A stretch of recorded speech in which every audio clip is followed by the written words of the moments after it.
ओम श्री परमात्मने नमः। श्रीमद् भगवद गीता साधका संजीवनी 5th chapter Karma yoga action in Krishna consciousness verses 27 to 29 description of meditation and devotion.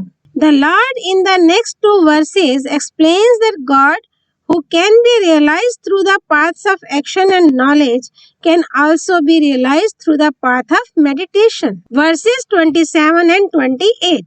Sparshan kritva bahirbahin chakshush chavantare bhruvoha pranapano samau kritva nasabhyantarcharino yatendriya mano buddhir मुनिर्मोक्षा प्रायणः विगतेच्छा भया क्रोधो यः सदा मुक्ता एव सः.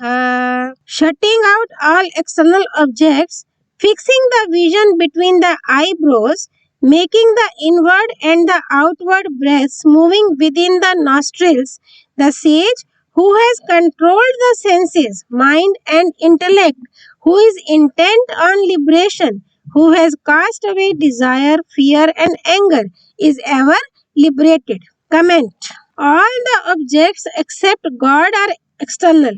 Shutting out external object means that the external objects should not be thought of. The affinity for the external objects is renounced in the path of action through service, while in the path of knowledge through discrimination. Here the Lord declares that this affinity can be renounced through meditation.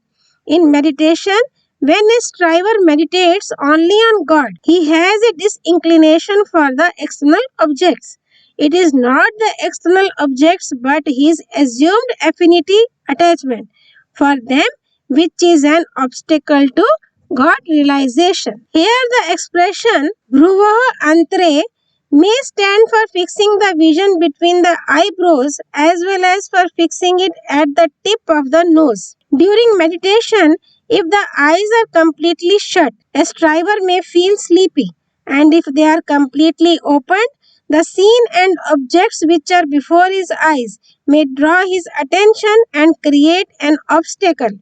In order to remove these defects, it has been said that with the half-closed eyes, the gaze should be fixed between the eyebrows. The breath exhaled is prana, while the breath inhaled is apana.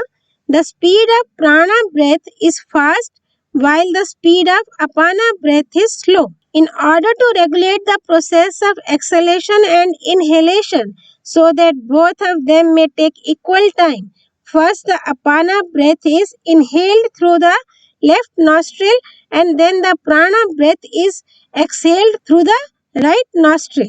Then the apana breath is inhaled through the right nostril and the prana breath is exhaled through the left nostril.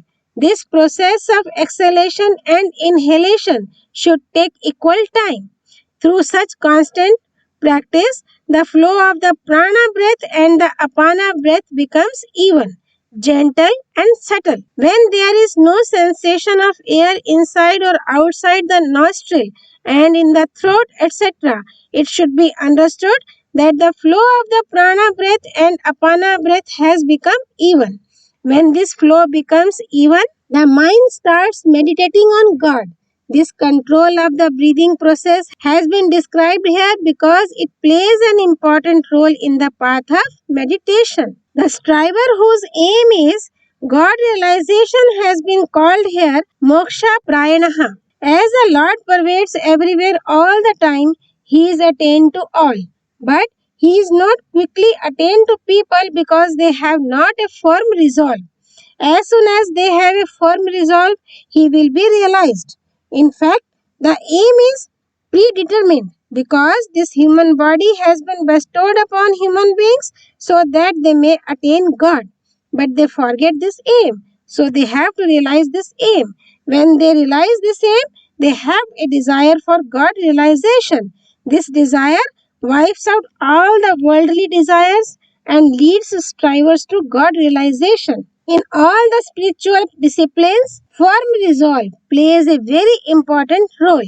How can a striver attain perfection if he has not a firm resolve to attain him? We are angry with the man who is a stumbling block to the satisfaction of our desires if he is weaker than we. But we are full of fear if he is stronger than we.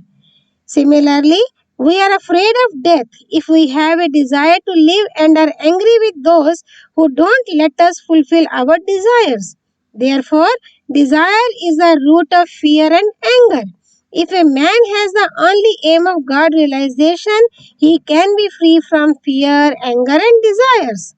As soon as he is free from desires, he attains liberation, salvation, because it is the desire to acquire objects and to live a life which leads him to the bondage of birth and death. The things are not acquired by mere desires. To get a thing or not to get a thing does not depend upon mere desire, but it is God's dispensation.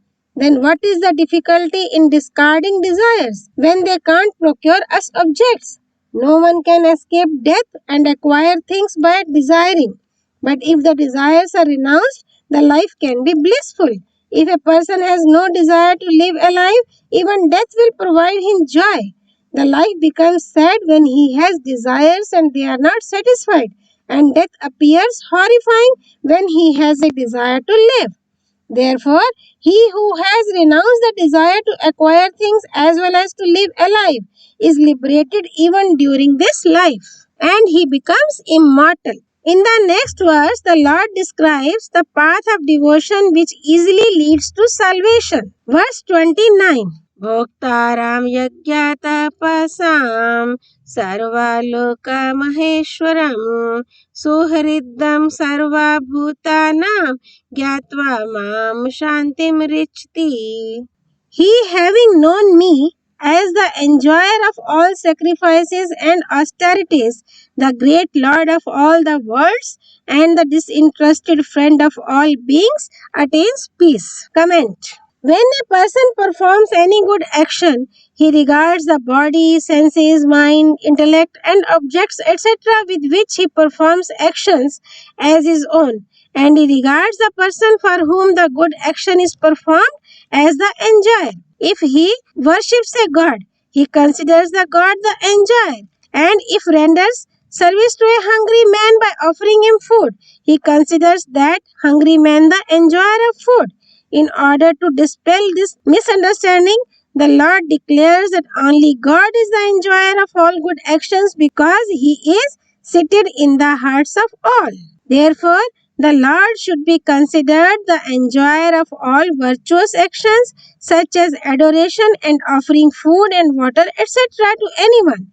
A striver should aim at the Lord rather than at beings. Secondly, the body, senses, mind, intellect, and objects, etc., with which virtuous actions are performed, are not a person's own. They belong to God. By an error, he regards them as his own, and by regarding them as his own, and by performing actions for himself with them, he becomes the enjoyer of those actions. Therefore, the Lord exhorts him to perform all actions only for him. By doing so, those actions will not bear any fruit for him, and his affinity for actions will be renounced. It is desire which conduces a man to perform evil actions. When he, having renounced desire, performs all actions only for God, he can't perform evil actions, and his affinity for virtuous actions is also renounced by performing actions only for him. Thus, having renounced affinity for all actions totally, he attains the supreme peace. A man can renounce the desire for pleasure only if he does not regard any being or object as his. If he has the sense of possession over them, he will expect some reward or the other from them. When a striver renounces the desire for pleasure, his sense of mind is renounced. And if he renounces the sense of mind, his desire for pleasure is renounced. When he renounces his sense of mind for all objects and persons, only God remains his, and he realizes his real affinity for him. As soon as the desire for pleasures is renounced, or the sense of mind is renounced, or the striver realizes his real affinity for God, he attains the supreme peace, because if he translates any one of them into practice, the remaining two are also automatically translated into practice. Om Tat Sat. All glories to Sri Partha Sarthi, Lord Shri Krishna. All glories to Bhagavad Vani, Srimad Bhagavad-Gita. Sri Hari Arpanamastu.